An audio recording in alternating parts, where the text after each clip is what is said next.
bienvenue pour cette nouvelle et dernière émission de Débrief Foot. Et oui, c'est déjà la fin de cette Coupe du Monde malheureusement. Mais la bonne nouvelle évidemment, c'est d'avoir l'équipe de France en finale, Joris. Et oui, bien sûr, l'équipe de France qui a réussi à battre le Maroc hier. Hier, c'était avant-hier. Et qui du coup rejoint l'Argentine. On peut voir avec le tableau qui rejoint l'Argentine en finale, avec en petite finale Croatie-Maroc. Ça annonce des très gros matchs, Timothée. Ouais, c'est sûr. Émission très spéciale aujourd'hui. Pour cette première partie d'émission, nous sommes en compagnie de nos chroniqueurs Louis et Jordan. Salut à tous les deux. Salut les gars. Salut. Et grosse surprise, il y a Même de Lyon qui nous a rejoint aujourd'hui pour parler aussi un peu football. Salut Même de Lyon. Salut à tous, merci pour l'invite les gars. Pas de soucis. On est très content que tu viennes. On démarre tout de suite et on va revenir pour commencer sur le match France-Maroc avec Jordan. Ouais, donc France-Maroc, je pense un match que on va dire tout le monde a vu ici. En tout cas, j'espère. Victoire 2-0 de notre belle équipe de France, avec un match qui n'était pas très simple. Je pense le plan qu'il fallait adopter contre eux, c'était essayer d'ouvrir le score le plus vite possible, ce qu'on a fait. Mais par contre, personnellement, je pensais que si on ouvrait le score vite, ça allait vraiment se débloquer derrière, encore plus pour nous. Mais au contraire, Regragui, il a changé tout son dispositif. Et là, le Maroc, ils ont pris le contrôle du jeu en étant vraiment dangereux, même si on a eu la balle du 2-0 avec le poteau de Olivier Giroud. Et puis on arrive à la mi-temps, je pense, pas miraculé, mais s'il y avait eu 1-1, ça n'aurait pas été volé. Et la deuxième mi-temps, belle entrée en matière des Marocains, mais honnêtement, derrière, ça a fait le taf. Konaté, un match monstrueux. Il reviendra sur Konaté. Ouais, et Hugo Lloris, il nous fait une Coupe du Monde comme il a l'habitude maintenant. Toujours décisif, je trouve, dans les grands matchs. Sur le retourné d'un défenseur marocain, il sort un arrêt à côté du poteau magnifique. Donc le deuxième but, on s'y attend pas trop. Mais Kolo Muani, il est décisif à la place de Coman qui devait rentrer. C'est le premier ballon qui touche. Ouais, au bout de 46 secondes, je crois. Ouais, c'est ça. Il a été préféré à Coman parce qu'il était un peu malade. Il se sentait pas très bien. C'est son premier but en équipe de France, Kolo Muani, je crois. Hein. Ouais, je le vois pas en mettre un autre. Il avait jamais marqué, premier but. Donc en demi-finale de Coupe du Monde, je pense qu'il commence plutôt bien. Ça c'est sûr. Et donc une victoire, on va dire méritée quand même. Et un arbitrage, que ce soit côté français ou marocain, qui a pas été exceptionnel. C'est vrai. Tout le long du match. Les Marocains qui se plaignent beaucoup encore aujourd'hui, qui ont déposé une plainte à la FIFA pour avoir 2 pénaltys pas sifflés. Bon. On va dire beaucoup d'équipes maintenant déposent des plaintes, même la France, contre la Tunisie. Ouais. Mais qu'est-ce que tu as pensé de ce match ? Oui, comme tu as très bien expliqué, c'était un match assez compliqué. On a eu un Lloris qui était vraiment super performant durant le match, il fait plein d'arrêts hyper décisifs. On sait aussi en même temps que le Maroc, ils avaient la défense la plus insaisissable, on va dire, de cette Coupe du Monde. Ils ont pris 0 but avant que ce soit la France, il me semble. Ils ont mis un CSC, c'est tout. Ou un CSC, en tout cas t'as capté, et personne pouvait vraiment passer cette défense. La France, elle l'a fait 2 fois. Et ce gardien aussi. Un gardien monstrueux qui a fait le taf et tout. Pour moi, le gardien de la compétition jusque-là. 1000%. Peut-être avec Lloris. Et Martinez, pas mal aussi. Ouais. Mais attends de voir la finale pour voir si Lloris va vraiment être le meilleur. Mais ouais, pour l'instant, ça reste quand même lui le meilleur gardien. Juste pour revenir sur Konaté, Louis, pour toi, c'est l'homme de ce match. Oui, pour moi, c'est l'homme du match parce qu'il m'a rassuré en défense. Il a juste fait le match de l'Australie et puis c'est Upamecano qui a été préféré. Et là, il nous sort un grand match. Il nous a rassuré face aux attaques du Maroc. Et je comprends pas pourquoi c'est Upamecano titulaire et pas Konaté sans... Enfin, moi, c'est ma préférence, mais je trouve que... Pourquoi tu préfères Konaté et Upamecano ? C'est quoi les différences pour toi entre ces deux joueurs ? Enfin, pourquoi mettre Konaté à la place de Upamecano ? Parce que Upamecano, certes, il n'était pas là au dernier match, mais il fait quand même une très belle compétition. Moi, c'est plus dans l'apport physique. Je trouve que Konaté, il est vraiment impactant. Il est aussi rapide avec sa taille, etc. C'est avantageux. Et du coup, pour moi, dans l'anticipation aussi, je le trouve très intéressant. Et il a fait un très grand match. Non, il a fait un super match et franchement, pour moi, c'est l'homme du match. Et Jordan, pour toi, qui est l'homme du match ? Parce que je crois que c'est pas Konaté pour toi. Non, je pense à l'unanimité, ça va être Griezmann. Il nous pond encore un match qui a d'ailleurs récupéré le trophée de la FIFA l'a élu. Bon, cette année, c'était un peu bizarre le moyen de remettre ce trophée, mais là, vraiment, il est mérité pour une fois. Il joue 8, 6, 10, ce mec il joue tous les postes et défensivement on voit un Griezmann qu'on n'a jamais vu. Tout à l'heure Ousmane Dembélé il disait en conférence de presse à l'époque où les deux étaient au Barça, Griezmann disait si je joue 6 un jour je suis sûr que je serai monstrueux. Franchement il le prouve dans cette Coupe du Monde. Et, certains disent même qu'il devrait jouer maintenant au poste de milieu de terrain. Ça lui va très bien. C'est vrai qu'il fait une très belle compétition jusque-là. On va écouter d'ailleurs Théo Hernandez, le premier buteur de ce match face au Maroc, qui a réagi à la fin du match avant-hier. Non, vraiment, c'est incroyable. Hein. Jouer 2 finales de la Coupe du Monde ensuite, c'est un moment incroyable. On a fait un beau boulot, c'était dur, mais là on est en finale. Ouais, on sait que c'est un gros match. On va bien travailler pour gagner cette finale. Aussi une grande pensée à mon frère, que j'espère qu'il va être là pour la finale. Ouais, c'est un moment incroyable. C'est un moment incroyable. Là, je vais voir avec ma famille, tous les joueurs et le coach aussi. On va écouter aussi notre président de la République, M. Emmanuel Macron, qui s'est rendu à Doha pour la demi-finale et la finale et qui a réagi aussi à la fin de ce match. Monsieur le Président, la France est en finale. C'est formidable. Oui, on est très fiers, immensément fiers. Et je pense que nos compatriotes ont besoin de joie simple et pure. Le sport en procure, le foot tout particulièrement. Donc moi je suis beaucoup mieux maintenant qu'il y a 1h30. Pourquoi vous avez eu peur vraiment? J'étais tendu parce qu'un match c'est jamais gagné. Les Marocains ont formidablement bien joué. Et je pense que le match n'était pas le même s'ils égalisaient. On a vu beaucoup de cœur, on a parfois souffert, mais on a vu une très grande équipe. Voilà. Et moi je veux dire un immense merci à notre sélectionneur Didier Deschamps et en fait à cette équipe qui est un mélange de plusieurs générations. Et c'est ça qui est formidable. Deschamps, qu'est-ce que vous allez dire à cette équipe dans ce vestiaire? Deschamps, c'est 3 finales, ouais. Et il les gagne. Vous savez quoi? Il n'y a jamais 2 sans 3. Donc Didier Deschamps est là, avec sa baraka et son talent. Et on sera tous là derrière. Donc on la gagne. On rapporte la coupe. Et il faut qu'il reste, évidemment. Un vrai supporter. Hein. C'est vrai qu'il est vraiment fan de cette équipe de France. On va passer tout de suite à cette deuxième demi-finale entre l'Argentine et la Croatie. Si Louis, tu peux nous faire un petit résumé de ce match. On peut avoir une petite image aussi du match en arrière-plan à la régie, s'il vous plaît. Voilà, parfait, merci. Nickel. Ouais, donc on a assisté à un match un peu particulier dans le sens où moi je m'attendais à des Croates un peu plus forts défensivement et une Argentine pas aussi incisive au niveau de l'attaque. Voilà, donc à la 34e penalty. Alors bon, il y aura peut-être débat ou pas sur penalty. Moi je trouve qu'il y a penalty quand même. Livakovic fait une sortie pas maîtrisée. Il y a faute, mais c'est une sortie pas maîtrisée, mais en soi il n'a pas vraiment le choix de son mouvement. Enfin, je trouve qu'il est un peu pris par l'action. En fait. Il est trop avancé sur son positionnement et du coup comme il est trop avancé, il est obligé de faire ce mouvement. Et après 5 minutes plus tard, sur une contre-attaque, Alvarez qui va marquer. Beaucoup de réussite sur ce but. Une belle course quand même. Ouais, il profite de l'appel à gauche. Oui, Molina qui fait un super appel. C'est pas du tout un appel pour chercher le ballon, mais c'est un appel pour créer de l'espace. Ouais, je trouve ça marche. Ça marche. Tu dis qu'il a eu de la chance. Moi, je trouve que sur le premier contre, oui. Mais Sosa, après, déséquilibre, mauvais placement, etc. Enfin, c'est pas une bonne défense. C'est sûr qu'on a vu une équipe de Croatie un peu timide, contrairement à son match contre le Brésil où elle était très solide défensivement. Là, c'était complètement autre chose. Je pense qu'ils se sont fait surprendre par la verticalité de l'Argentine, qui pour moi, c'est le meilleur match des Argentins. Et à la 69e, sur une touche, Messi qui récupère la balle, qui va sur le côté, qui dribble Gvardiol. Voilà. Très bon travail de Messi. Tu les sentais pas fatigués un peu les Croates? Si, quand même. Moi je pense qu'ils voulaient encore amener l'Argentine jusqu'en prolongue, jouer encore les tirs au but, sauf que cette fois ça n'a pas marché. Et puis là la défense et surtout Livakovic, on l'a beaucoup loué sur le match du Brésil et à juste titre, mais là par exemple sur le but de Alvarez, Messi il arrive au niveau du premier poteau, il fait la passe. Livakovic qui est sorti de sa cage en fait, il n'est pas du tout... il est au premier poteau, mais il n'est pas sur sa cage, et mauvais placement, et Alvarez qui est juste à conclure. Et il faudrait quand même qu'on parle de Alvarez un peu plus... Oui. On reviendra sur Alvarez, mais d'abord, même de Lyon, qu'est-ce que tu as pensé du match de Lionel Messi et même de sa compétition en général? Il fait quand même une très belle compétition, il faut le dire. Je pense que c'est avec Kylian Mbappé ou Griezmann, ça dépendra des débats. Vraiment, l'homme de cette Coupe du Monde, il l'a prouvé à son grand âge et tout. Plus Griezmann que Mbappé pour moi. Ouais, je dirais même plus Griezmann. En tout cas, les deux sont importants. Je pense que Mbappé est plus médiatisé, mais sous-côté d'ouf, Griezmann, non, je pense bien côté à sa juste valeur plutôt, ouais. mais ouais, super match de Messi. Après, concernant le match, je l'ai regardé. Comme on le dit dans le jargon, ça a été une vraie hagra, tu vois. Vraiment, vraiment les Croates, je les ai pas vraiment reconnus.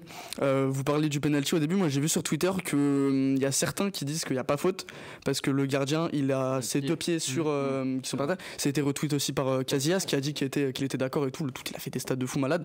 Donc à voir maintenant la décision de l'arbitre, je pense qu'elle était quand même judicieuse parce que sur le moment t'as pas vraiment le temps de te dire ah bah non il y a cette règle et tout. Je pense qu'il l'a sifflé sur le moment et que ça a été justement donné et tout à l'Argentine et tout. Et puis après ils ont pas su revenir et tout. J'aurais vraiment bien kiffé qu'ils reviennent au score et tout pour les emmener jusqu'au tir au but et tout et qu'il y ait beaucoup plus de suspense. Il n'y a pas eu énormément de suspense du coup. C'est vrai que dominé ce match. Mais du coup c'était agréable à regarder comment l'Argentine allait justement prendre la confiance et c'était intéressant de voir comment est-ce que ils pourraient jouer contre la France parce que j'ai peur de cette Argentine contre la France. On viendra à ça nos débats mais moi j'ai peur que contre la France s'ils arrivent à placer un but derrière ils prennent la confiance nécessaire pour nous en planter encore 2 autres par exemple et que la France elle perd ses moyens. Comme tu l'as dit ils ont engendré une énorme confiance là rien qu'avec ce match là et du coup est-ce que ça vous inquiète, est-ce que vous pensez que l'Argentine est du coup favori pour cette finale? Alors certes il y a beaucoup d'absents, de blessés, d'incertains en équipe de France, donc on verra au dernier moment, on vous tient évidemment au courant sur les réseaux sociaux des potentiels absents des Bleus. Pour vous, qui est le favori du coup de ce match là? On va commencer avec Louis.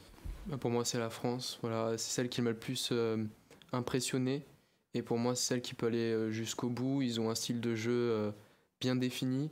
Défensivement, c'est très solide. Voilà, je pense que... Et puis même, on parle de la profondeur de banc. Je pense à Colomani qui est juste derrière. Moi, ça me dérange pas plus que ça. Enfin, je trouve qu'on a quand même une belle profondeur de banc. Les remplaçants sont là. Bon, il y a des incertitudes. J'espère qu'ils seront tous là. Mais on a quand même une base solide. On a quand même des joueurs comme Griezmann, Mbappé qui font la différence et qui poseront énormément de problèmes à l'Argentine. Côté défensif surtout, je pense. Et voilà, pour moi, la France peut gagner et est favorite pour cette finale. Et toi, Jordan, je crois que t'es pas forcément d'accord avec lui. Pas vraiment. Je verrais déjà. Franchement, si je dois vraiment m'engager, aller un 50-50 ou même un petit avantage quand même pour l'Argentine. Ce qu'il faut prendre en compte aussi, ils ont un jour de repos en plus que la France. Et quand on voit tous nos blessés, nos personnes malades, ça peut faire mal.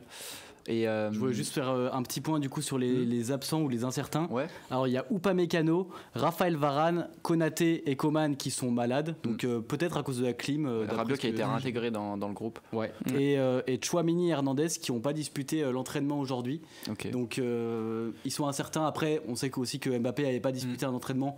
Mais bon, c'est peut-être juste pour les préserver, on sait pas, on n'a pas énormément d'informations non plus. Mais aussi l'Argentine, il y a une belle montée en puissance tout au long de la compétition. Et je pense qu'ils se sont trouvés avec Alvarez en 9, qui est quand même préféré à Lautaro, alors que sur le papier, avant la compétition, qui va se dire je vais mettre Lautaro Martinez sur le banc et ce jeune titulaire, quand on voit ce que l'autre fait à l'Inter, c'est quand même un bon joueur, même s'il a fait une très mauvaise Coupe du Monde.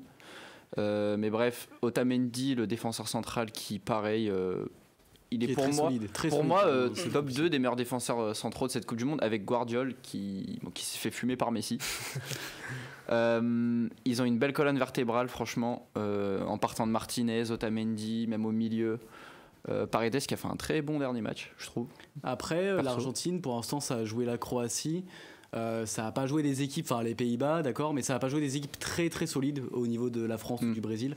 Même de Lyon, est-ce que du coup toi tu penses que la France est favori ou pas pour ce match-là? Je vais revenir comme ce que tu as dit, pour l'instant ils ont objectivement, pas en supporter de la France. Non, objectivement je pense que la France on est au-dessus. Comme tu as dit et tout, on est tombé sur des équipes où on a prouvé qu'on faisait la différence, tu vois, que ce soit l'Angleterre, des équipes comme ça et tout. Eux ils sont tombés sur des équipes comme la Croatie, les Pays-Bas. Je pense que contre la France ils vont avoir plus de difficultés parce qu'on est une vraie équipe depuis le début de la compétition. Moi je le dis, faut pas dire non plus que les autres équipes soient des fausses équipes. Non, mais sur le papier, tu vois. Oui, on est dire mental. Oui. Je pense qu'inconsciemment ça crée aussi un truc et tout. Et il faut se dire, depuis le début de la Coupe du Monde, moi j'ai même contre l'Angleterre aucun stress. Pour moi, je sais pas, la France on a une espèce de mojo, une confiance en soi qui est extrême et tout, et c'est pas l'Argentine qui. Quand est-ce que t'as stressé pour la dernière fois avec la France? Je te jure que jamais. Genre peut-être dans les poules où on se faisait mener, je crois, il me semble, au score de temps en temps et tout au début. Mais à part ça, non, dans les phases de en tout cas dans les phases de qualification et tout, non, pas eu de stress et tout de manière générale. Je pense qu'on a une bonne équipe, hyper bien solide avec un Griezmann qu'on a vu qui pète tout. En fait, il me fait penser à, je fais un peu un rappel à Lyon, un Paqueta qui faisait vraiment tout le taf dans le style, il revient défensivement quand il faut revenir, il fait les bonnes relances, il a une vision de jeu alors qu'ils sont plus destinés à être offensifs de base. Exactement, tu vois, dès qu'on les place dans un milieu de terrain, ils ont une vision de jeu, ils savent qui il faut faire partir, est-ce qu'il faut faire partir Coman ou Dembélé, est-ce qu'il faut partir à Mbappé ou même faire des centres pour Giroud. Non, franchement, je pense je pense que pour vraiment compter sur lui pour cette finale, et je pense que la France favorite pour moi à 60%, 40%. Ok, dans le chat, je crois qu'on est plutôt d'accord avec toi. Il y a Mathis qui nous dit que l'Argentine ne me fait vraiment pas peur. Ils n'ont pas prouvé grand chose lors de cette Coupe du Monde. Ça, aucun gros match de leur part, et ils auraient pu sortir plus tôt, peut-être du coup contre les Pays-Bas où ça s'est joué à rien. Justement, revenant sur les Pays-Bas, quand ils ont été mis en difficulté, c'est quand Wout Weghorst et Luuk de Jong sont rentrés. Et c'est profil Giroud. C'est le profil Giroud, exactement. Donc pour moi, on peut les embêter à ce niveau-là défensivement. Et puis l'apport de Griezmann au niveau défensif pour nous, c'est, je trouve, très très intéressant parce que ça rajoute un joueur en plus qui a 12 poumons, et pour l'assise défensive que Deschamps adore, pour nous c'est idéal en fait. Et face à, je termine. Ouais, vas-y. L'Argentine, on va pouvoir les museler assez facilement, je pense. Il y a quand même un autre facteur à prendre en compte, c'est qu'encore une fois, on va jouer à l'extérieur. Les Argentins et les Marocains, c'est les pays qui sont le plus représentés dans les stades. Surtout pour revenir un tout petit peu sur le match France-Maroc, on avait vu dans les juste avant le but en fait, on a vu tous les sifflets des supporters marocains pendant que la France avait le ballon. C'était on a un peu mis une clim quand même, mais tant mieux. Mais après, ce qui est bien, c'est qu'on voit que le groupe de la France est très serein. Les joueurs, ils sont très sereins, ils vivent très bien. Et sur le terrain, ça se sent en fait, ça se voit. Il n'y a pas de stress, ils donnent pas le ballon bêtement, et ça peut aussi être un avantage. On a d'ailleurs Lionel Messi qui a réagi à la fin du match contre la Croatie et qui lui aussi semble être en forme avec le groupe. C'était difficile ce match. Comment vous ressentez ce match maintenant? Beaucoup de choses. Il y a beaucoup de choses qui se passent par la tête. C'est très excitant de vivre tout cela. De voir tous ces gens-là, cette famille. Pendant toute la Coupe du Monde, c'était quelque chose d'incroyable ce que nous avons vécu. Et nous allons jouer le dernier match. C'est ce que nous voulions. Ouais, Messi qui porte vraiment son équipe. D'ailleurs, je crois que dans le chat, on est plutôt d'accord avec ça. Il y a l'Apocalypse qui nous dit c'est vrai, c'est grâce à Messi que l'Argentine est toujours aussi présente. Bah oui. Et oui, c'est sûr que sans Messi, jamais de la vie, ils sont là. C'est vrai, c'est le cas. Puis ils le disent même eux, ils le disent, on est content pour Messi, etc. Limite, c'est pour lui. Ouais, il faut quand même se rendre compte. On parle peut-être, ça dépend des goûts de certains, top 2 meilleur joueur de l'histoire ou top 1. Pour moi, c'est top 1, qui va jouer le match le plus important de sa carrière contre nous dimanche. C'est sûr. Et il a annoncé d'ailleurs que c'est le dernier match de sa vie en Coupe du Monde. Après, on s'en doutait, mais bon, comme ça, c'est dit, quoi. Donc là, il faut vraiment le prendre au sérieux, ce match. Ouais. Après, il y a Emilio qui a réagi, qui nous dit la France est favorite. Après, attention aux contre-attaques de l'Argentine. Il va falloir être solide mentalement et défensivement. Vous avez peur un peu des contre-attaques de l'Argentine, Louis ? Non, moi je pense qu'on va leur laisser la possession. C'est plus nous qui allons faire des contre-attaques, c'est plus notre jeu. Et au contraire, c'est eux qui vont essayer de créer quelque chose avec l'intermédiaire de Messi. Et après, bien évidemment, qu'ils peuvent faire des contre-attaques. On va pas rester en défense pendant 90 minutes, enfin j'espère. Mais non, ça me fait pas. Ils sont pas aussi incisifs que nous en termes d'attaque. Après, faire attention à Messi quand même, parce que sur la charnière, même si. On a peut-être des bons défenseurs avec quand tu vois Guardiola qui est pseudo le défenseur de la compétition et qu'il arrive à le mettre dans le vent. Et ça dépend, Joris, parce que comme on l'a dit un peu plus tôt, Upamecano, Varane, Konaté, incertain. Donc ça veut dire qu'on jouera avec Saliba et Camavinga. Et Camavinga en défenseur centraux, ça a commencé à devenir compliqué. Ça va être compliqué. De toute façon, tu peux mettre n'importe quel défenseur, ça reste Messi, on verra bien. Oui, surtout, il est en grande forme là. Et il joue sa vie. En fait, y a Marin qui disait dans le chat, ça va vraiment être un tournant dans l'histoire du foot. C'est vrai, c'est. Parce que pour vous, est-ce que, même de Lyon, si Messi remporte ce match, est-ce que ça devient le plus grand joueur de l'histoire si ça l'est pas déjà ? Pour toi, avis perso. Je pense que oui, après je vais pas non plus me battre sur le sujet parce qu'en vrai de vrai, c'est un débat qui m'énerve un peu, à savoir il y a beaucoup de supporters français qui disent qu'ils vont être pour l'Argentine juste pour un joueur qui est Messi. Et même si je respecte beaucoup le joueur, même si, comme tu dis, il fait partie du top 1, top 2, plus deuxième pour moi. Et j'ai pas envie de le laisser gagner, faut lui prouver que la vie c'est pas comme ça, que la France on est meilleur sur le papier. Le foot c'est dur, que ça reste triste, tu vois. Pas pourquoi CR7 il reviendrait dans son bus en train de pleurer et Messi il pleurerait pas avec lui, tu vois. Parce qu'après en fait il y a aussi le problème de ce, enfin je fais un débat parallèle. Est-ce que je peux faire un débat parallèle? Est-ce qu'on peut faire un débat parallèle? Oui monsieur. Si on la ref. Champions League. Non mais le débat parallèle c'est en mode si Messi gagne cette Coupe du Monde, on va dire contre la France et tout, le débat CR7 Messi il sera à jamais, il y aura toujours une contrebalance pour Messi et tout, et je trouve ça un peu dommage. Donc juste pour le sport, juste pour la continuité de cette rivalité, j'ai envie que la France gagne et que mais là comparé à toi, où moi je le vois même pas fort, s'il la gagne, oui certes Messi CR7, mais je la vois même encore plus Messi Maradona. Je vois plus un débat Messi-Maradona s'il la gagne, à savoir qui est le plus grand entre les deux. Parce que pour moi, Maradona et Messi sont les deux plus grands. Après, c'est très compliqué de comparer deux joueurs qui jouent à des époques complètement différentes et où le niveau en Argentine était carrément inférieur. Socialement, en Argentine. Léo Dubois existe. Encore? T'es sûr? Je rigole. Mais si, il a souvent été vu comme l'Espagnol en Argentine. Au début, il n'était pas très aimé. Hein. Et puis maintenant, on voit son nom qui est scandé dans les rues. Il a su s'imposer et en même temps on est tous obligés de crier Messi. Alors, je me permets, mais là-bas en Argentine il y a carrément une religion qui est pour Maradona, il est le dieu et tu peux te marier sous sa bénédiction, la bénédiction de Maradona. Enfin bref, c'est vraiment une religion là-bas, donc oui, c'est vrai que pour Messi je pense que c'est très important, sachant qu'il doit avoir un ego très très grand, essayer d'être meilleur que Maradona, peut-être même malgré lui au final, parce que en fait vivre à la place de Messi c'est compliqué, tous les médias il en joue beaucoup, il joue pas d'expérience il est sollicité de partout, je pense que c'est difficile de pas se prendre pour un dieu quand les gens justement le prennent pour un dieu. C'est vrai que sur le terrain tu le vois quand même, hein, sur ses célébrations quand il marque les pénaltys, qu'il regarde comme ça en mode c'est trop le beau lui maintenant. Bon, on fera les pronoms un peu après. Emilio dit 3-0 pour la France avec une reprise de Pavard. Bah oui, ça sera le remake du match. Pavard, je suis pas sûr qu'il joue, mis à part peut-être une blessure. Bon, les pronos, on reviendra un peu plus tard. On va juste passer pour finir cette première partie avec le jeu. Alors, pour vous expliquer le jeu, je vais vous donner des clubs, donc les clubs de joueurs. Je m'explique très mal. Alors, il y a les joueurs France-Argentine, ils ont tous un parcours. Ils sont tous passés par des clubs de formation, etc. On va vous afficher club par club et vous allez devoir deviner le plus vite possible le joueur qui a ce parcours-là. Vous avez compris ou pas? Mais c'est un joueur du match France-Argentine, donc c'est soit un Argentin. Alors, on va passer tout de suite avec le premier joueur. Alors, premier club pas très connu, c'est un club... Upamecano. Upamecano, c'est une bonne réponse. Voilà. Qui est passé par ça, c'est un petit club autrichien. Autrichien qui est en filiale avec. Voilà. Ah mais en pro, ok, ça prend. Oui. Ensuite, il est passé par Salzbourg. Je crois qu'on peut voir même son parcours à la régie. Peut-être ça peut être intéressant. Voilà. Bon, on voit qui est passé par Red Bull. Il va finir en Formule 1. Un pur produit allemand.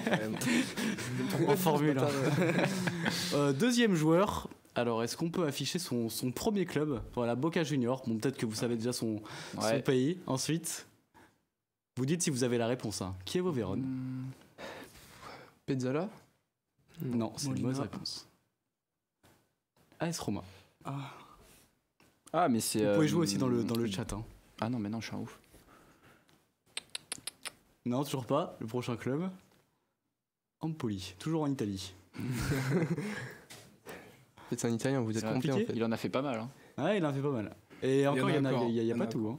Ensuite, le prochain. On veut bien. Le Zénith. Il est parti en Russie. Paredes. Bien joué. Bonne réponse pour Louis. Bien joué. Il a mis du temps avant d'arriver à Paris.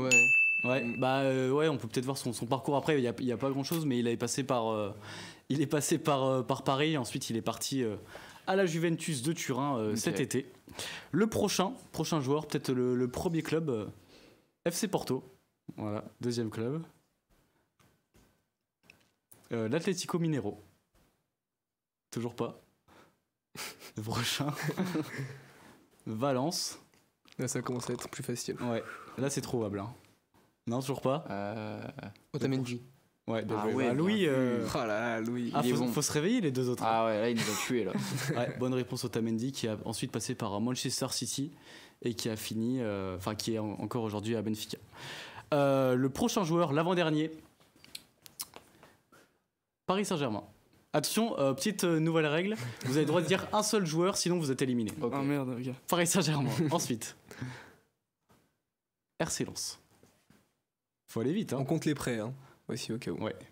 Bastien. Areola. Qui nous a au-dessus. Louis pour l'instant. Et le dernier, peut-être un peu plus compliqué. FC Nantes. Colomboigny. Hein. Non. Le prochain. Attention, même de Lyon, il peut peut-être. Non, pas Guendouzi. On peut recommencer. Bon, allez, tout le monde a une nouvelle vie du coup. On retourne. Prochain club. Ah, peut-être que vous avez déjà des idées. Ensuite. Toujours pas. Ah lui il trouve pas, il est Rabiot non. Non, pas Rabiot. Attends, j'ai pas envie de dire de bêtises.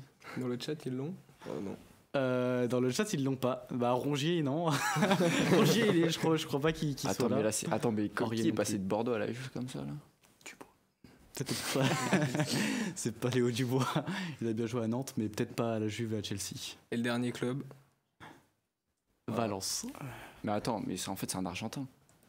Ah, il y a moyen. Ou peut-être c'est une fesserie, attends. Bah oui, peut-être qu'il y a un piège. Vous avez fait un beau piège là, c'est un Argentin. Peut-être qu'il y a un piège.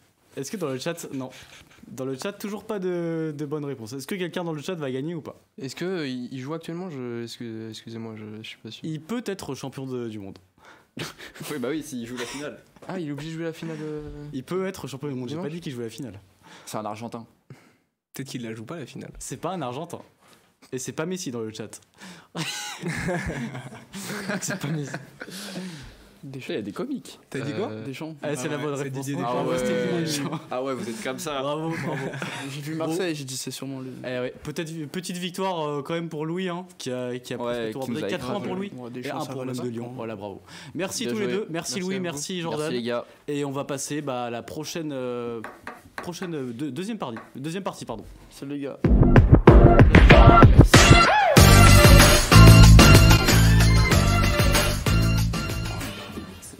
Et on accueille tout de suite Corentin et Mathieu. Salut à vous deux. Salut à tous. Corentin qu'on retrouve qui de base est en permanence ici. Ouais. Et je tiens juste à rectifier un petit truc. Sur le jeu. Louis est très avantagé par rapport à tout le monde parce qu'il joue tout le temps à ces jeux-là.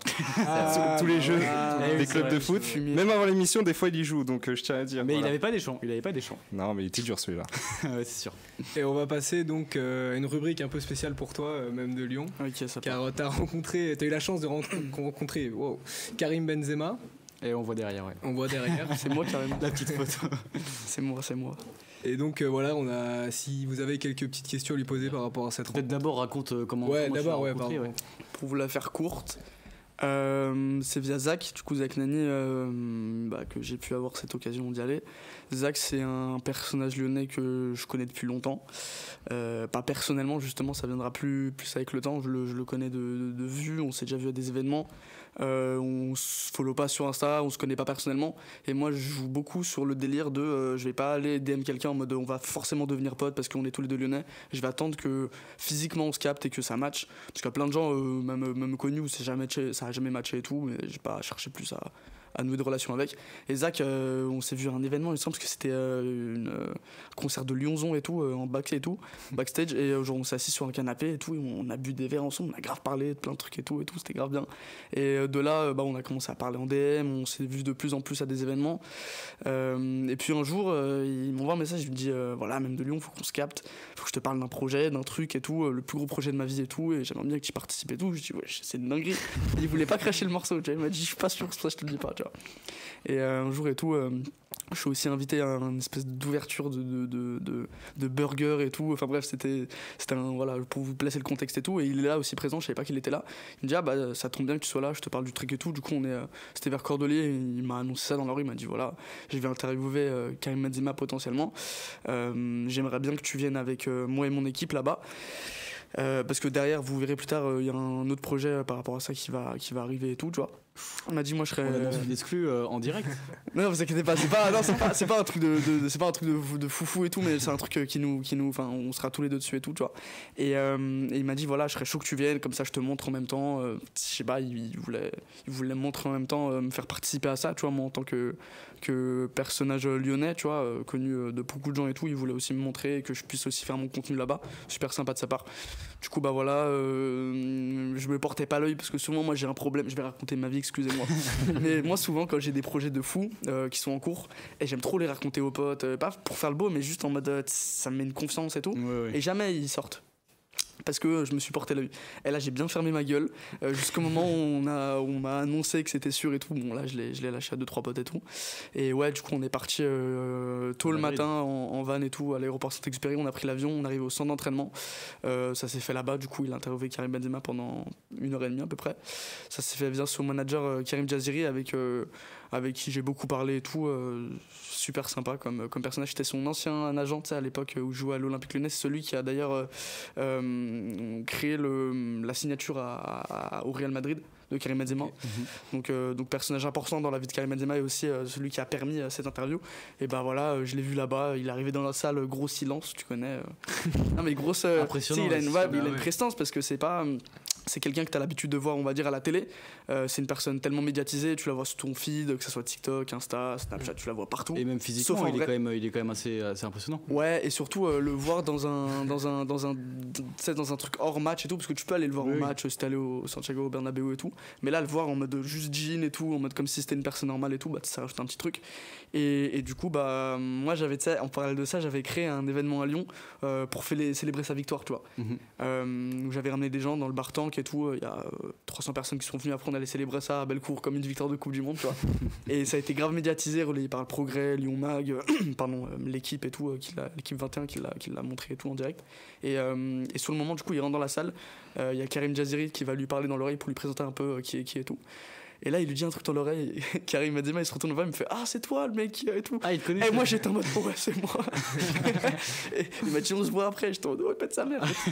Du coup, super interview de Zach et tout, super intéressant. Je suis tellement content pour lui, les gars, qu'il ait pu avoir cette opportunité. Et surtout que Karim Benzema ait donné l'opportunité d'une interview à un Lyonnais comme Zach. Et pas forcément je sais pas, un gros média et tout directement, parce qu'en fait c'était la première interview. Faut savoir que c'était la première interview après son Ballon d'Or, donc faut savoir que tous les médias mondiaux sont arrachés l'interview d'après Ballon d'Or pour essayer de connaître son ressenti, ces trucs et tout.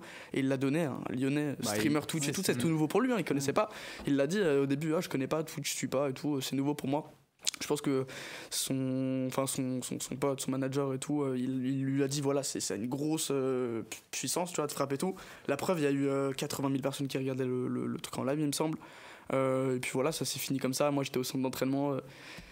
J'ai pu aussi regarder les joueurs du Real Madrid qui faisaient leur entraînement depuis un balcon. C'était hyper impressionnant.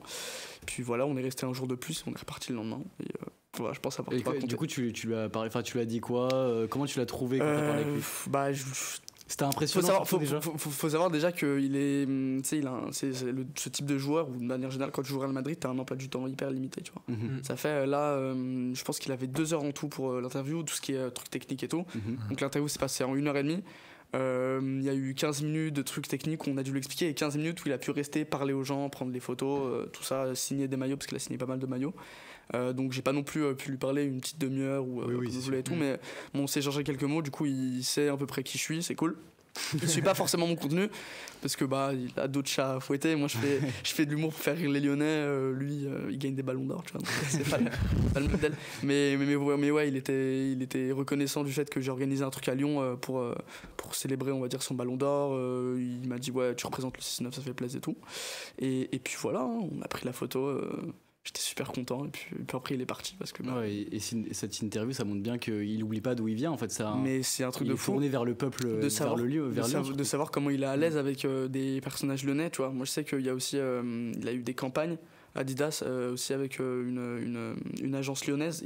On m'a dit il était beaucoup plus à l'aise avec des Lyonnais qu'avec, je sais pas, des trucs qui viennent de Paris ou de Madrid de manière générale, parce qu'il sent qu'il peut être lui-même, lâcher des petits chairs et tout, tu vois, donc c'est super sympa, et ouais, il oublie pas du tout d'où il vient, il représente trop bien le 6-9 et tout, et ça fait super plaisir. Justement, est-ce que tu as eu un petit scoop, il va revenir à Lyon ou pas? Non, mais je pense, au vu de comment est-ce qu'il réagit à tout ça, à toute la pression qu'il y a, qui reviendra éventuellement en mode dans le staff, tu vois. Ouais, dans le staff. Pas coach. En fait, on lui a demandé pendant l'interview est-ce que tu te vois coach et tout. Il a dit je sais pas. C'est pas impossible, mais il est pas sûr, tu vois. Donc je pense que s'il doit revenir à Lyon, ce sera malheureusement pas pour jouer pour Lyon, mais en tout cas pour coacher les Lions. Peut-être je le vois bien moi personnellement au vu de ses réponses et connaissant le personnage un minimum, qu'il reviendrait peut-être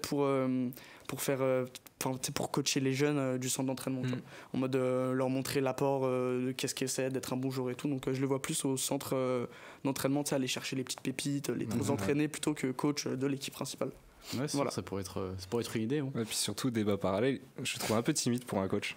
Je trouve qu'il est un peu réservé, tu vois. Je suis complètement d'accord avec toi. Ça n'a pas une grande gueule. Après, non, t'as raison, c'est vrai. Après, Zidane était aussi réservé et ça. Justement, mais Zidane, la transition, elle est parfaite. Voilà, on va passer aux prochaines thématiques. Du coup, on va revenir sur la Coupe du Monde et plus précisément sur l'équipe de France. Y a le débat, Deschamps, faut-il qu'il s'arrête? Alors, je crois que vous n'êtes pas tous d'accord sur le plateau. Corentin, pour toi, c'est plutôt oui. Mathieu, plutôt non. Mathieu, je te laisse. C'est non, il faut pas le garder. C'est non, pardon. Oui. Corentin, je te laisse dévoiler tes arguments. Non, mais déjà, je vais dire une chose qui est claire. C'est le plus grand sélectionneur de l'histoire des Bleus. Ça, je le retire pas. Maintenant, je dis non dans le sens où s'il gagne la Coupe du Monde encore une fois, pourquoi il resterait? Il a tout gagné. Enfin, je veux dire. Pas l'Euro. Il n'a pas gagné l'Euro 2020. Voilà, la seule chose qui pourrait le faire rester, et c'est pour ça qu'il y a la prolongation qui est sur la table en ce moment, c'est par rapport à l'Euro 2024. Il est maître de son destin. Il est maître de son destin parce que. Il a la confiance de Noël Le Graët. Ouais, mais je veux dire, c'est la seule chose qui pourrait le faire garder parce qu'en vérité, il aurait 2 Coupes du Monde, deux en tant qu'entraîneur et du coup une 3e en tant que joueur. Il a déjà gagné l'Euro en tant que joueur. Enfin, je veux dire, il a déjà tout gagné et je vois pas pourquoi il devrait encore rester. Je parle pour lui, c'est-à-dire si je me mets dans sa peau, je me dis mais c'est bon, arrête, t'as tout gagné. C'est vrai que c'est mieux de partir sur une victoire que de partir, imaginons, sur une défaite et que ça soit une dégringolade. Oui. Parce qu'à l'Euro, c'est ce qui a failli arriver. Et, on est parti. Il aurait pu partir sur une débâcle, il faut le dire. Contre la Suisse, c'était une débâcle, donc. Mathieu. Non, pour moi, je pense qu'il faut le garder. Je pense que c'est une erreur si on le laisse partir. Il est aux portes d'une 2e Coupe du Monde d'affilée. Je sais qu'avec la France, ça pourrait. Enfin, il y a le Brésil et l'Italie qui ont déjà réussi cet exploit, mais c'était il y a bien 60 ans. Il y a bien plus longtemps. Pour moi, aujourd'hui, aucun sélectionneur ne serait capable de reproduire ce qu'il a fait avec cet effectif. Quand on sait le nombre d'absents qu'il y a, qui seraient titulaires aujourd'hui. Par exemple, je pense à Kanté, Pogba, Benzema et Kimpembe. Eux 4, ils sont absents du groupe. Et malgré ça, il arrive à amener l'équipe de France en finale de Coupe du Monde. Donc je pense qu'il sait s'adapter et ça fait encore plus embellir la performance. Je suis entièrement d'accord avec toi, tu vois, je retire pas le fait que c'est un grand sélectionneur, je parle juste pour la suite. Je vois pas dans sa tête pourquoi il resterait. Enfin, peut-être qu'il aime ce qu'il fait, tout simplement. Il partirait bien. C'est-à-dire que là, il aurait été adoubé par tout le monde, il aurait été reconnu comme le plus grand sélectionneur de tous les temps, à la limite, des Bleus en tout cas. Pourquoi il irait plus loin en prenant le risque d'aller en 2024 et de revivre la même chose? Son jeu fait pas toujours rêver, mais au final, il a quand même les résultats. C'est ça, le seul reproche qu'on peut lui donner, c'est éventuellement son jeu qui est pas très beau. Ouais. Mais perso, moi, je préfère gagner des titres en jouant mal que jouer bien et perdre. Et puis après, le grand avantage de Deschamps, c'est qu'il arrive tout le temps à faire un groupe, au final un vrai groupe soudé. Il s'est fait critiquer, par exemple, parce qu'il n'avait pas choisi Benzema avant, même s'il y avait eu l'affaire de la sextape, etc. Mais tout le temps, il se justifiait en disant que l'objectif, c'est que le groupe vive bien, et il réussit toujours à faire ça en fait. C'est-à-dire qu'à chaque fois on a un groupe, quand tu regardes les inside par exemple dans les camps à Doha, ils sont tous unis et c'est ça qui est beau à voir et ça se ressent sur le terrain derrière. Mais tu vois, la différence c'est que j'ai peur que ça se reproduise comme en 2021 où il était devenu complètement laxiste parce qu'il avait gagné la Coupe du Monde. Il s'est dit bon allez, c'est à vous les gars, faites-vous plaisir sur le terrain, et il avait complètement oublié qu'il fallait que ce soit lui le vrai cadre, le vrai pilier de cette équipe. Et donc j'ai peur qu'il arrive ça encore après, parce qu'après 2 Coupes du Monde, en plus ça fait déjà 10 ans qu'il est là, ils se disent en 2024 qu'ils refassent la même chose, c'est-à-dire faites-vous plaisir, si on la gagne pas tant pis. Mais... Et donc toi, si tu vois Deschamps partir, tu vois Zidane arriver logiquement? Oui. Tu sais très bien qui, même dans la tête de Le Graët, dans la tête de tout le monde, c'est cet homme, c'est cet homme qui va arriver à la tête des Bleus. Et dans tous les cas, c'est le seul pour l'instant qui n'a pas de club. Il y a le Brésil. J'ai vu ça, le Brésil. Il veut pas le Brésil. Honnêtement, il attend la France. C'est super bizarre. Ça fait quand même un an qu'il a pas de club et qu'il attend ça, quoi. T'en penses quoi, toi, même de Lyon? De qui? Le mec qui connaît pas. Non, de Deschamps. Ouais, Deschamps Zidane. Deschamps Zidane. Ouais, moi je garde Deschamps parce qu'il a encore l'Euro à gagner. Je pense que c'est une petite revanche qui veut se faire.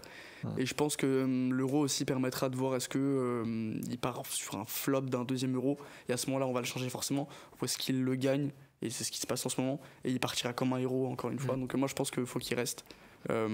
Et surtout en fait ce débat en vrai il pourrait plus avoir lieu après la finale pour qu'on sache est-ce que voilà tu vois là on sait pas, ça se trouve il va perdre cette finale, mais du coup on lui a tellement fait confiance sur cette Coupe du Monde qu'on va 1000% le garder encore pour l'Euro, voire peut-être plus si on la gagne l'Euro, tu vois. Mais là ça dépendra du résultat, mais moi je pense qu'il faut que si on gagne la Coupe du Monde il reste. Oui. Ouais, au moins pour le. Et si on la perd, il part, tu penses? Non, dans les deux cas, il reste. Dans les deux cas, il reste. J'ai dit juste que ça dépendra comment il part. Est-ce qu'il partira en mode il aura tout gagné ou est-ce que.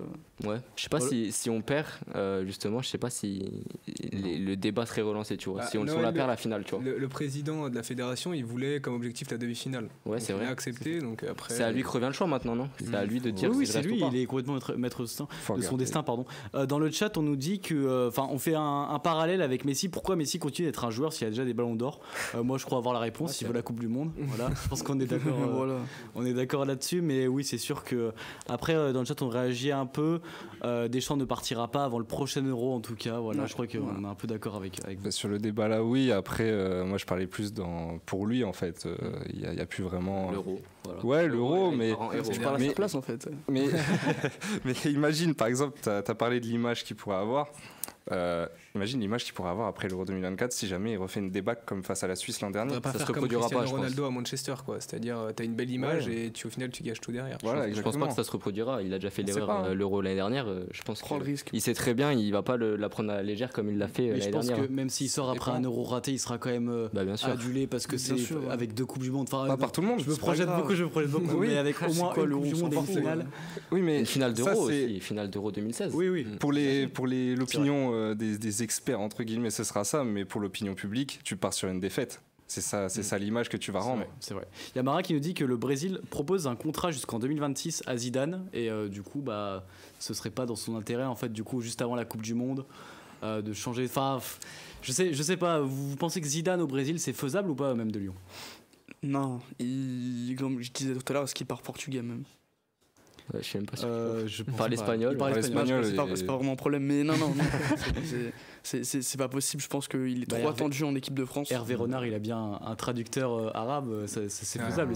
Oui, non, mais Zidane, on l'a trop attendu. Genre, sur le papier, gros, c'est forcément la personne qui viendra après Deschamps, peu importe le temps que ça mettra. Même pour l'image, Zidane, 98, il met un doublé. Enfin, le voir ensuite sélectionneur de la CSAO, ça pose problème quand même. Sélectionneur. Après, ça reste quand même la CSAO. C'est pas comme si c'était la Croatie qui lui proposait ou que. Tu vois ce que je veux dire ou pas? Avec la CSAO, il a aussi Vinicius et Rodrigo qui retrouveraient même Casimiro aussi avec le Real, donc au final il a aussi des joueurs qu'il connaît. Puis moi je pense qu'il faudrait une personne pour la CSAO, il faudrait une personne beaucoup plus autoritaire, à savoir fini les coupes blondes, fini les danses. Moi je pense qu'il faudrait leur mettre un dictateur, pas un Zidane, il est trop calme. Ce dictateur, t'as des idées un peu de coach pour le Brésil parce que moi je vois pas grand monde en fait. Peut-être un José Mourinho. Ouais, c'est ce que je te disais. Non, il va aller au Portugal. Ouais, en fait lui il va aller au Portugal. Il aurait mis un Mourinho, une personne qui. Voilà, Mourinho, pourquoi pas. Ouais, un vrai coach autoritaire, oui. Tu l'as dit, parce que c'est vrai que Zidane au Real Madrid, il était loin d'être autoritaire. Hein. Il avait l'équipe avec lui, mais non, mais si, Joris, tu peux pas dire le contraire. Il était pas autoritaire, Zidane. Quand tu voyais sur le terrain, est-ce que tu l'as déjà vu péter un câble? Jamais. Quand il était coach assistant avec Ancelotti, il pétait des câbles. À la finale contre l'Atlético de Madrid, il souffle, il serre le poing et puis plus. Sincèrement, quand tu voyais les échauffements du Real Madrid avant les matchs, je te promets qu'il n'y en a pas un qui bronchait. Hein. Oui, parce que c'est Zidane, il a un charisme, c'est la légende. Ouais, c'est une légende. Oui, après c'est ce qu'il faut, mais je veux dire la personnalité en elle-même, je pense pas que ce soit un coach autoritaire, loin de là. On va écouter d'ailleurs Didier Deschamps pour revenir un peu sur son entraîneur qui a réagi à la fin du match face au Maroc. Ouais, de l'émotion, de la fierté. Évidemment, c'était une marche encore importante aujourd'hui.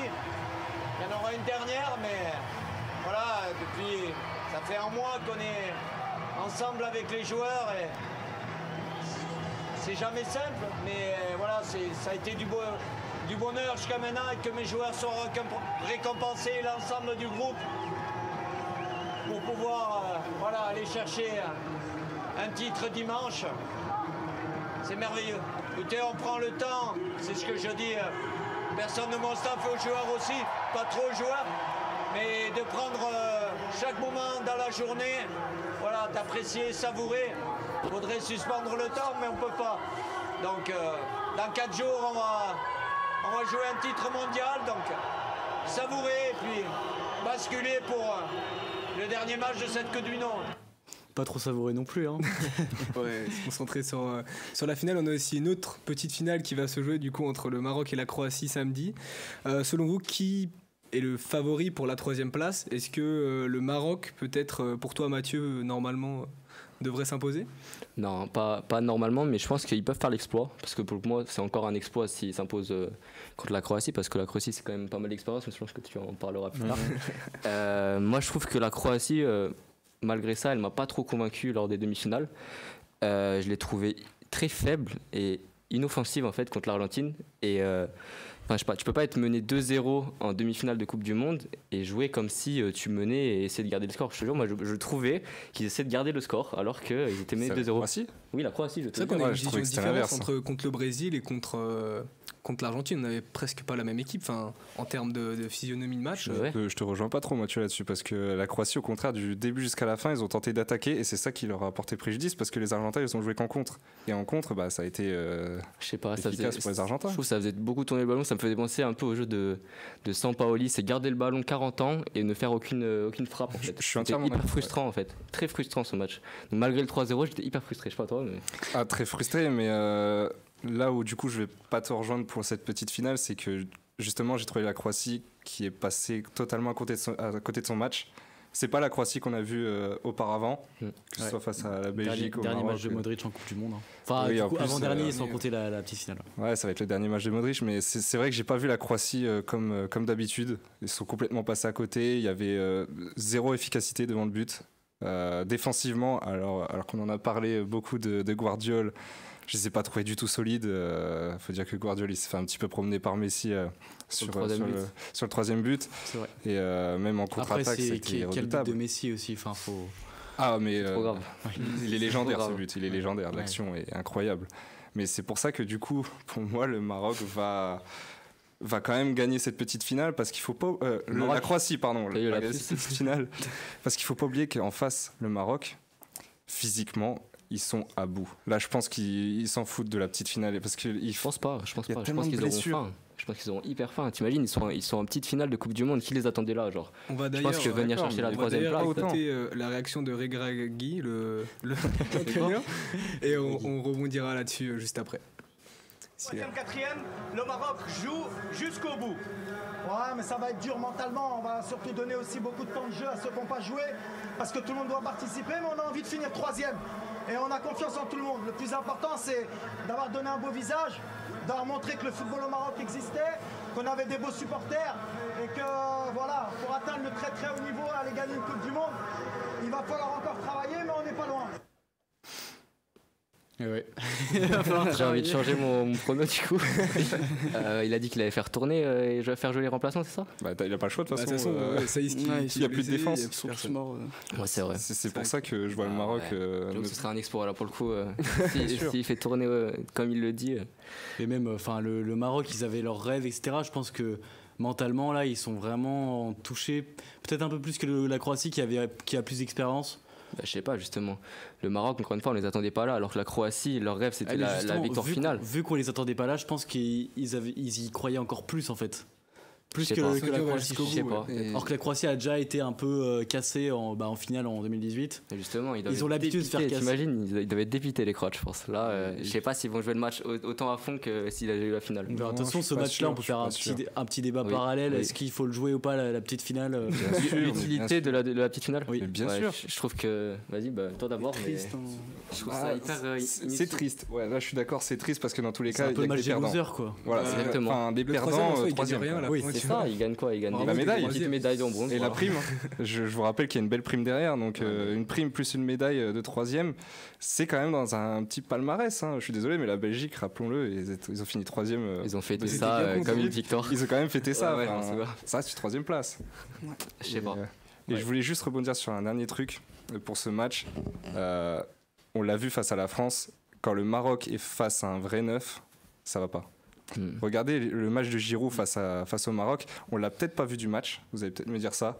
Sauf que quand on regarde le plan de jeu défensif, ils étaient tous en train de bloquer Giroud comme l'Angleterre a fait pour Mbappé, ce qui a permis du coup de marquer. Ouais. C'est vrai, on va passer à la suite parce qu'il faut passer à la suite. On va revenir on va voir la petite photo de l'équipe du Maroc parce que le joueur de Louis, la révélation de Louis, fait partie de cette équipe. C'est le numéro 8 et on va accueillir Louis qui va revenir. Pour peut-être passer en dessous des caméras pour pas non plus tout gâcher, mais qui est. Allez, viens, Louis. On l'applaudit. Merci. Louis, tu vas nous parler de quel joueur aujourd'hui? Je vais vous parler de Azzedine Ounaoui. Alors. C'est la révélation de la compétition, mais pour moi, c'est une révélation de la saison. Parce que j'avoue que moi, j'ai beaucoup regardé les matchs de Ligue 1 et j'aime regarder les matchs d'Angers. Alors, ça peut paraître bizarre, mais je prends un plaisir à regarder les matchs d'Angers, que ce soit avec Bouffal, Ounaoui ou même Ben Taleb. Et Ounaoui, vraiment, il m'a impressionné sur cette Coupe du Monde. Techniquement, les ressorties de balles, etc. Et j'ai voulu en apprendre plus sur ce joueur et ainsi, j'ai discuté avec son coach à Avranches, qu'il a eu pendant une saison. Alors j'explique très rapidement son parcours. Formé à Strasbourg, il n'est pas conservé par le club. Et puis Monsieur Reculot, Frédéric Reculot, coach actuel de La Roche, va mieux vous en parler.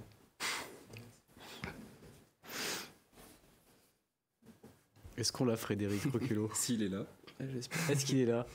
Son agent Ismaël Mouline nous a sollicité à Avranches pour recevoir le garçon qui était forcément en situation d'échec, n'ayant pas de contrat au bout de ses 2 ans à Strasbourg. Donc on a récupéré un garçon blessé, triste, parce que voilà, il était venu en France avec une priorité, c'était de signer un contrat professionnel. Az est un joueur de ballon, est un joueur qui bonifie le jeu quand il a le ballon dans les pieds. Et c'est vrai que là, je vois un tout autre Azzedine et forcément que je suis surpris sans l'aide. C'est vrai qu'il ne doit pas non plus prendre son pied dans ce jeu-là, mais bon, voilà, il est en sélection, il fait la Coupe du Monde, il est en demi-finale de Coupe du Monde, donc forcément que la variété, il va la laisser de côté et puis il va profiter du moment présent et faire ce qu'on lui demande. Il serait beaucoup plus performant s'il était plus haut, mais voilà, la contrariété de cette Coupe du Monde pour le Maroc, c'est d'affronter de belles sélections, donc forcément d'être inférieur à elle. Je lui demande ce que vous voulez, il saura faire. Il a cette intelligence, c'est ce que moi j'ai aimé chez lui justement quand on travaillait ensemble, c'est que je pouvais lui demander quelque chose,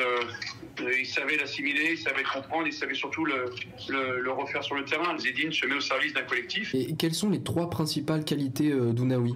Sa qualité technique, balle au pied, où le ballon lui colle au pied, sa capacité d'accélérer, de changer le rythme de très haut niveau. C'est quelles que soient les minutes, quelles que soient les conditions, il est capable d'accélérer. Puis son volume de jeu, il est capable de courir très longtemps et sans avoir de trous. Donc c'est ces 3 qualités, en plus de pouvoir être là-haut, animé et être décisif, c'est ces 3 qualités fortes. C'est un travailleur, il s'arrête jamais, il veut toujours faire plus. Donc tout ça mis bout à bout fait que s'il en est là, c'est grâce à son mérite, quoi.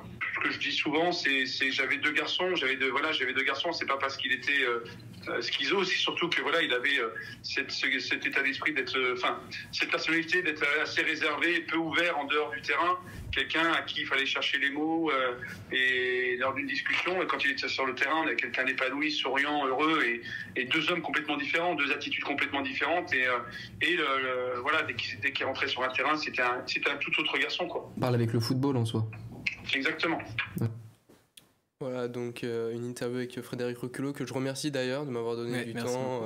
Hyper intéressant de l'avoir eu quand même. Comme ça. Voilà, bonne recherche. Bravo. Ça m'a fait vraiment plaisir de l'avoir.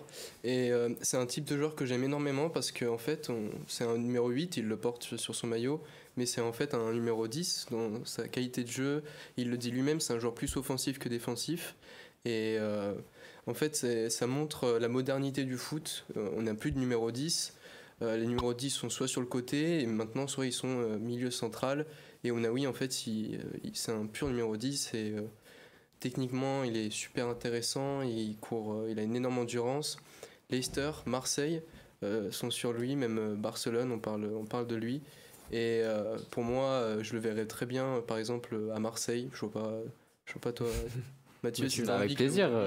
Moi, je l'accueille avec plaisir à l'OM. Les bras grands ouverts. Mais voilà, Ounaoui, c'est ma révélation. Et puis j'espère qu'il restera en Ligue 1, que ce soit à Angers ou à Marseille, et continuer à le regarder et à se développer. Ouais. Merci Louis. On va réaccueillir le dernier chroniqueur Jordan. Ouais, bah allez, vas-y, fais le tour comme ça. Pour les pronos, pour finir là-dessus. Et puis on va finir pour cette dernière mission, donc sur les pronos de France-Argentine, avec pourquoi pas peut-être l'homme du match. On va commencer par toi, Louis, du coup. France-Argentine, joue un match serré, mais un beau match. 3-2 pour la France. Waouh. Avec pour homme du match Mbappé, parce qu'il va mettre un doublé, et puis but de Griezmann pour récompenser sa Coupe du Monde. Corentin, ton prono. Franchement, je signe. La finale que tu donnes, je signe à 3-2, mais c'est légendaire. Ouais. 2-1, victoire des Bleus. Voilà, ça peut surprendre encore. Ah ouais, Corentin. Non, mais. Pas pessimiste, ce qui t'arrive. Depuis l'Angleterre, en fait, ça y est, je tombe amoureux de cette équipe et c'est bon. On va jusqu'au bout, mais il m'en a fallu des matchs. Et du coup, victoire d'1 des Bleus, but de Giroud et Griezmann. J'ai envie qu'il le mette ce petit but. Là, il le mérite. Ouais, il le mérite ça serait bon pour clôturer sa Coupe du Monde. Pour moi, déjà, c'est le meilleur joueur de la compétition pour l'instant. Et s'il met ce but, ça sera un plus. Et puis côté argentin, meilleur joueur de la compétition, Messi. Non. Enfin, ok, non. Oui, enfin, ça dépend du résultat. Ça dépend de la finale, oui, voilà. Bien sûr, évidemment. Si Messi, si l'Argentine gagne la finale, bien sûr, ce sera Messi. Et du coup, côté argentin, but de McAllister. Mathieu. Ok. Moi, je vois bien un 3-1, pareil, 3 buts pour l'équipe de France. J'ai envie de dire encore un doublé d'Mbappé, même si encore une fois, ça me fait mal au cœur. But pour l'Argentine, je vais dire Messi sur penalty. Comme à son habitude. On a mis 4 sur 5, c'est bien. Et l'autre buteur français, je vois bien un défenseur, j'aimerais bien que Pavard rentre et marque comme en 2018. C'est pour la beauté du. Ce serait magnifique. C'est triste. Pour la beauté. Ça sera dissocié en deux. Si Hernandez se blesse, peut-être que. Bah non, c'est comme Avinga. En central, ouais. En central.